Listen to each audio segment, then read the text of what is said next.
Well, good evening, Book Marketing Pro Academy. Tonight, we will be diving into part 2 of the Take Action Challenge that Carol introduced to you last week.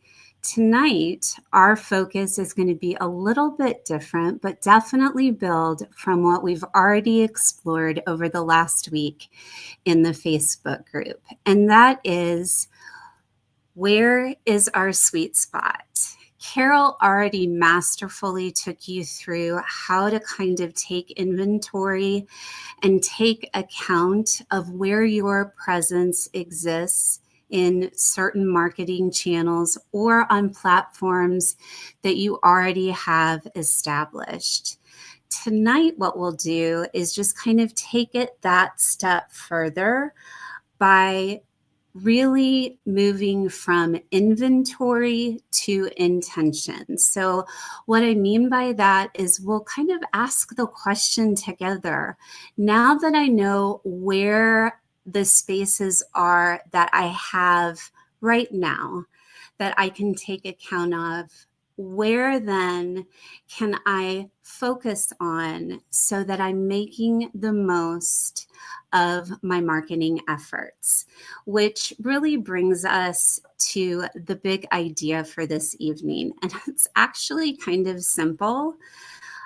Unlike what I think probably every marketing program, post, any of the things that are out there communicating to us as authors, as speakers, as communicators, that we have to do all this stuff, all of it, is not really, number one, a way to stay away from overwhelm. In fact, it'll just throw us right in the middle of overwhelm.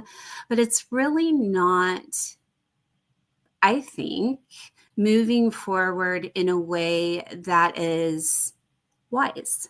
And so our goal tonight is, instead of trying to be everywhere all at once, that we find that one place, that sweet spot where you actually like showing up to, so that you can make the most of your marketing efforts and the most of your next steps and take the right action, not for everybody else, but take the right action for you.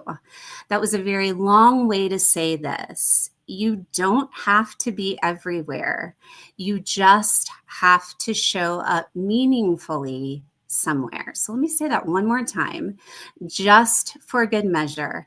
You don't need to be everywhere. You just need to show up meaningfully somewhere. And we all can do that no matter where we are on our marketing journey.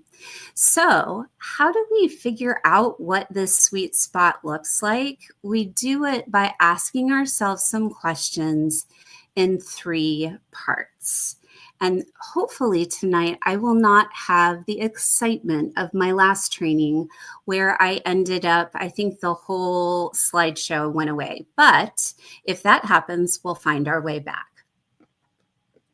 A little coffee for this evening as we move on from the big idea to how we identify that sweet spot once we figure out where we are, where we've taken inventory. And we're really going to do that in 3 separate parts. So the first part is, you really need to determine, where is it, what space are you in where you feel energized? I can tell you, like, without fail, the place that I feel the least warm and fuzzy, the most drained, is actually, and I'm almost embarrassed to admit this, but it's on social media. Even though I have a relatively large presence on social media, it is probably the one place that drains me the most. And so when I consider what energizes me. It's not the platform itself, it's the type of content that I pursue. So even though I have a large following on Facebook, social media itself doesn't necessarily energize me. And anybody who has been my friend on my personal Facebook page for any length of time knows that it overwhelms me because I never respond to virtually anything. For that, I apologize to all my dear friends. So when you yourself are trying to figure out, where am I energized? What space really just, it's fun to be a part of? You want to ask yourself probably these three questions. The first one being this: what platform or space do you enjoy? What just makes you happy? What could you do even if it wasn't a requirement of the role as an author, as a speaker, as a communicator? Where would you just hang out and spend time in?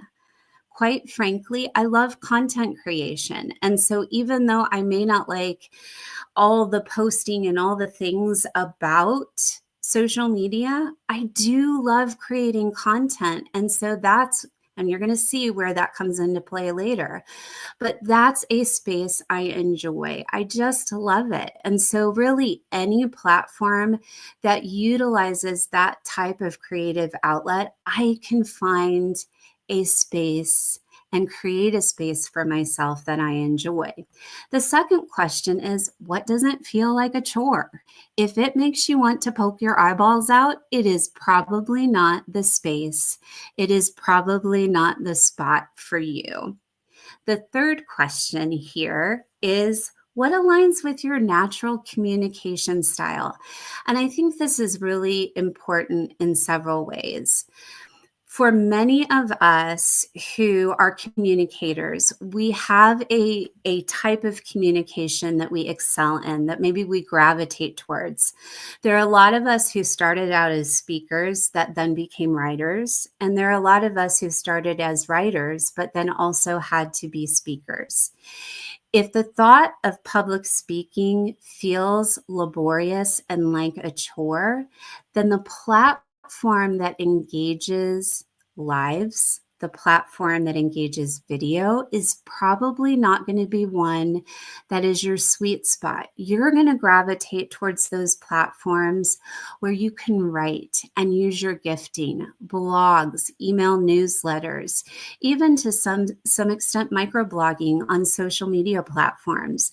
Those are going to be spaces that, again, keep that level of overwhelm down so that you can be the most successful. So, as we're developing this whole action that we need to take immediately, that our next step, what that's going to look like, and we try to identify sweet spots, yes, the first part is, where are you energized?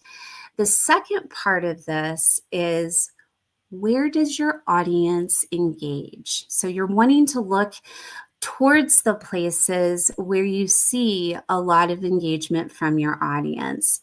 And the first question you can ask here in order to be able to identify where that might be is, where are you getting the most likes, the most comments, the most opens, the most shares, or even personal messages? If people are going above and beyond just interacting with your content, that they're actually reaching out to you in, let's say, like a private message or in a personal email in some way or fashion, that can demonstrate that that particular spot is engaging, that people want to take that next step. So that would be the question you're trying to ask yourself when you're trying to identify your sweet spot online. If you wanted to look more at what is your sweet spot in person, this is the question you would ask. Where do people come to talk to you afterwards and want to talk more? Now, this could range anywhere from, let's say you're teaching, let's say that you're speaking, let's say you're at a fair and you have a book table, Where is it that your audience shows up and actually wants to have conversations with you? For instance, for me, I might give a smashing speech at the local Rotary Club, but nobody afterwards is probably going to come up to me and say, "Hey, Sarah, I would really like to talk to you for 10 minutes about, oh gosh, motherhood and teenagers and axe spray and how do you get, I don't know. What do teenage moms do? Actually, teenage moms need sleep. So, you know what? Maybe we talk about how do the mamas get the sleep during the teen years. If you're having and engaging in conversations like that, for me, it would be in a situation where I'm speaking to a mom type audience where not only might they come up to me afterwards and engage in conversation, but they would be interested in signing up for my email newsletter, maybe buying my book. It's not going to look the same if the audience is not already engaged in the content that you're sharing. So that's another way to identify in person, is this a place I want to focus on? For me, Rotary clubs, probably not so much. Moms groups, absolutely. So the first part that we jumped into is, where are you energized? The second part of discovering your sweet spot is, where does your audience engage? The third part, last but not least, is, where can connections grow from there? We definitely, you know what, looking back and seeing where we've had success is important. Looking at where we have success in the present is also important. But another way to identify where your individual sweet spot is looking at the future and looking at the potential for growth. And so that's why this third part is particularly important. Where can the connections that you already have grow from here? And the first question you'll ask yourself here as you're evaluating this part is, who are you connected to and with right now? One of my target audiences, well, probably, I guess it would be a smaller target audience, it's not a huge one, is women with chronic illness. They have my heart. It's because I've walked 20 plus years with chronic illness. And it's just a group that really connects to me on a deep level. If I were to be thinking about places where I have made connections with women who are chronically ill, they've mostly been online. And there's a reason for that. Most people who have chronic illness, it's hard to get out of the house. So when I think about future connections with women who have chronic illness or women who have disabilities, and I see connection after connection after connection that would put me in front of that audience in a different way, shape, or form, that's a place I'm going to want to focus and hone in on. So that's the first question there. And I realize this is not as professional as earlier, my coffee cup. So I apologize about that, but that really has very little to do with our sweet spot discussion. So we'll go to question number 2. Who do you know who can open doors to new circles? This is another vital part of looking towards the future. When you take a step in a certain direction, you don't just want to look in the immediate, you want to look beyond that.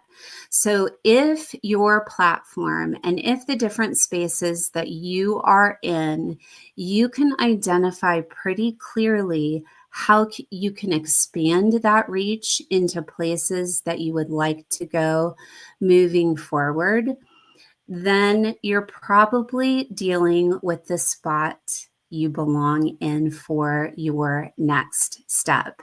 So, for instance, let's go back to one of my smaller target audiences, women with chronic illness, women with disabilities.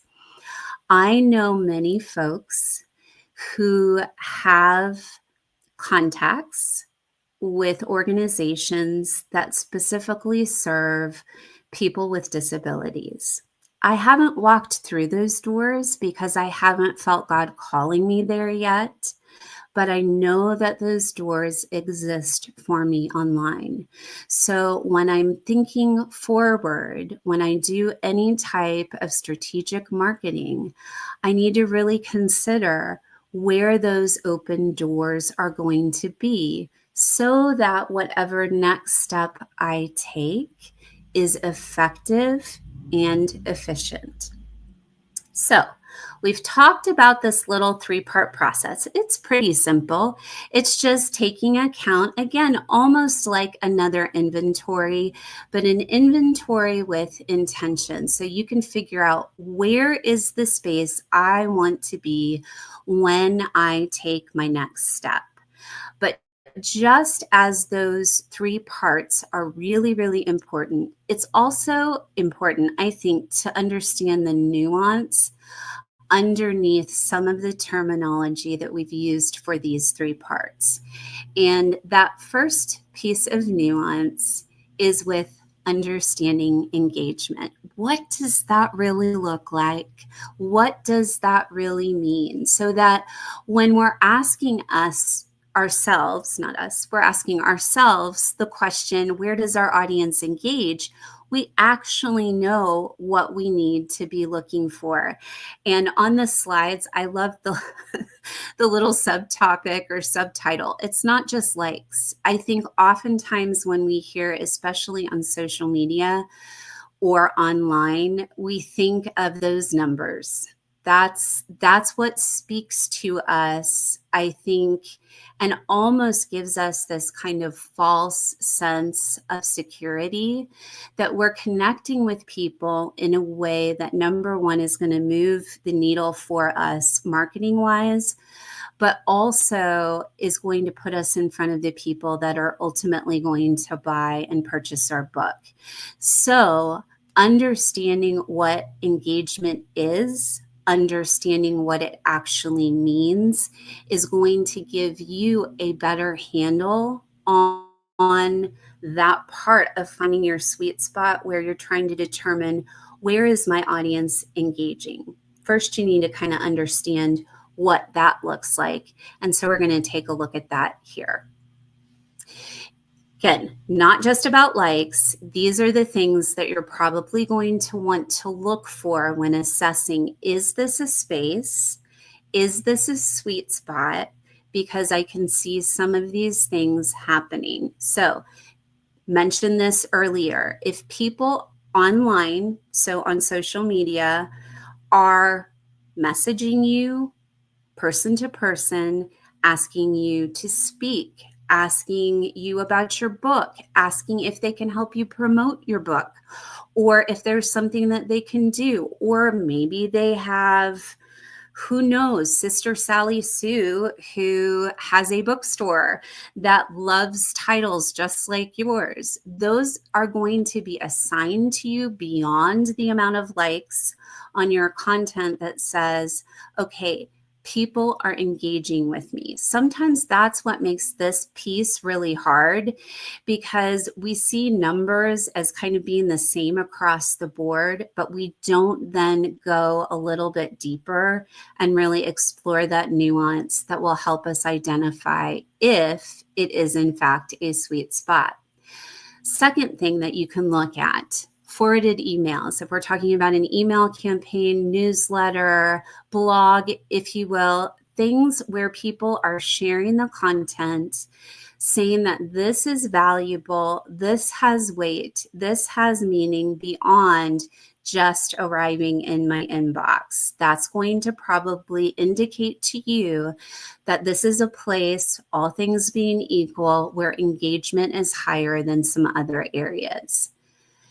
Third, event invites. So let us say that all things being equal, you're like, well, social media, my blog, my email newsletter, numbers are looking the same, but you continue to get event invite after event invite after speaking gig after speaking gig.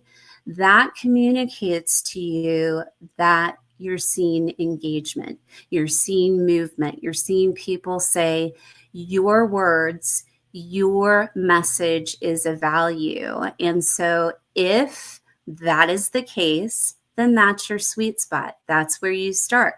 It's not that those other places aren't important, maybe down the line, but for your very next step, where you're going to see the most bang for your buck is going to be in that area. Real conversations. We talk all the time in Book Marketing Pro Academy at Redemption Press that it's not just about online presence. It's also about person-to-person contact, actual conversations, whether that's on the phone, whether that's over Zoom, whether that's in a sanctuary after you speak in church. If you're having conversations in that space that are deep, that are meaningful, that again show and indicate that your message is resonating, then there's a good chance that that area of your platform, that area of your marketing channel, or that area of marketing is the appropriate channel for you to focus on and will help hone that next step.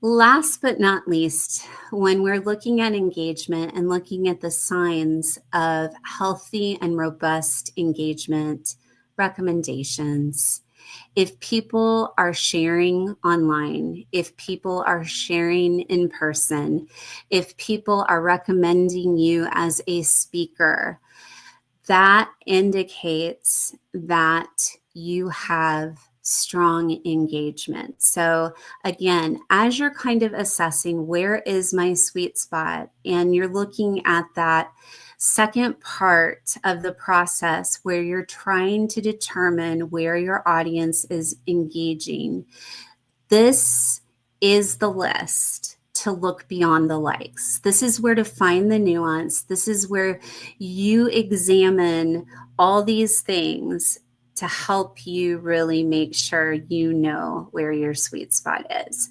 So if this section was to help, I think, support the nuance of really figuring out where your audience is the most engaged, this next area goes to support that third part where we really wanted to identify where connections can grow.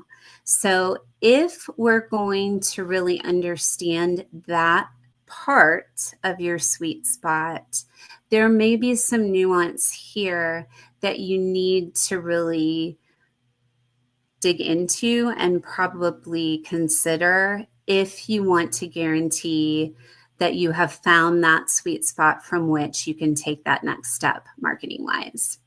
And that is indirect influence, which is really just a fancy way of saying,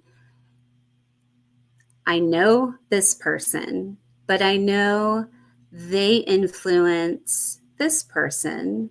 And so therefore, in this space, I have the broader opportunity to connect with someone I might not otherwise be able to. That is basically what indirect influence means. So hopefully that made sense. The first question, the first digging deeper, nuanced type of question that you would want to ask here would be, who do I know who knows someone in my ideal audience? And I tried to kind of give you this concept or this idea that my message tends to resonate with moms. My books message, my devotional message, just met with my marketing person the other day, and they're going to do a push during Mother's Day because my message, so much of my writing comes out of my parenting journey. Not that I'm saying that I'm a great parent, just that I know there's a lot of things that God has had to literally hold me upright, even actually probably today even. So I resonate, my content resonates with that group. But where do I have indirect influence on that particular audience? I have a kid in elementary school. I have a kid in middle school. I have a kid in high school, and I have a kid in college.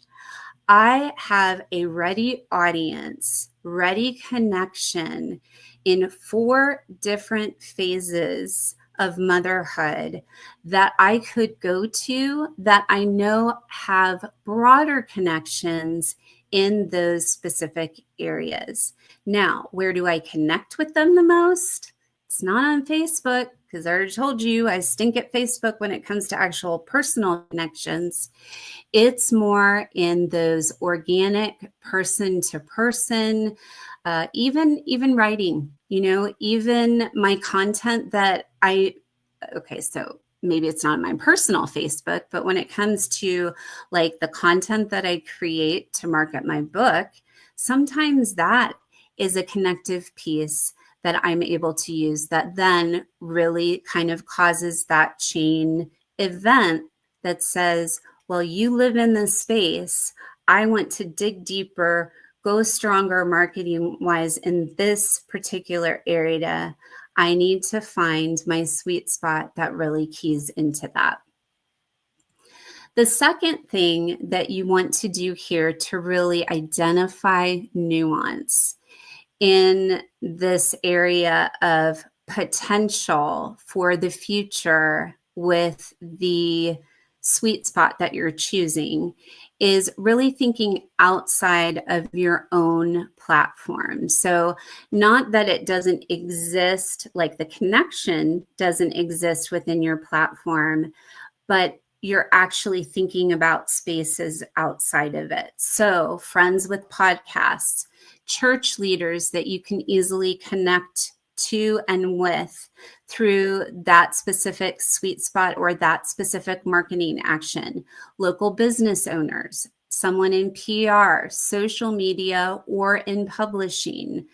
All examples of indirect influence that if they exist in your sweet spot, you have fabulous potential for the future. So tonight, just to recap, finding your sweet spot isn't about putting yourself in a million places all at once. What it's meant to do is to put yourself in one space in a meaningful way. All of these questions, all of these considerations tonight, the goal is to put you into that space where you're going to be able to be present in a meaningful way. I hope this was helpful. I'll look to see if there are any comments from our friends. Oh, all so many of the sweet faces that I know and love. Gail Porter, Ann Griffiths, Kathy Ellinger. Oh, Angela, I love you so, so much. Liz Holtzman, that's so wonderful. Yay for coffee. Yes, yay, indeed. I probably won't sleep tonight, but at least I made it through this live. If there are any questions, that was back to Angela again. Oh, I just love Angela. I love you. I hope you're coming to small group tonight or tomorrow night. I think you are. That was free for all of you out in Book Marketing Academy world, as well as on YouTube. You now know my love for Angela.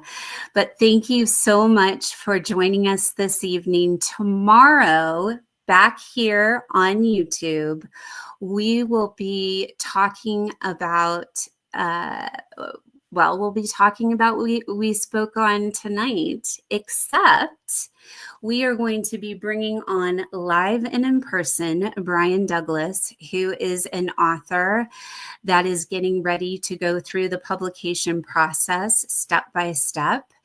And so he's trying to assess where is his sweet spot. So you'll get to see a live coaching session that hopefully takes one author through all these different questions so that he can get to the best place to take his next step. Thank you so much for joining me, and I will see you the next time. Have a wonderful evening.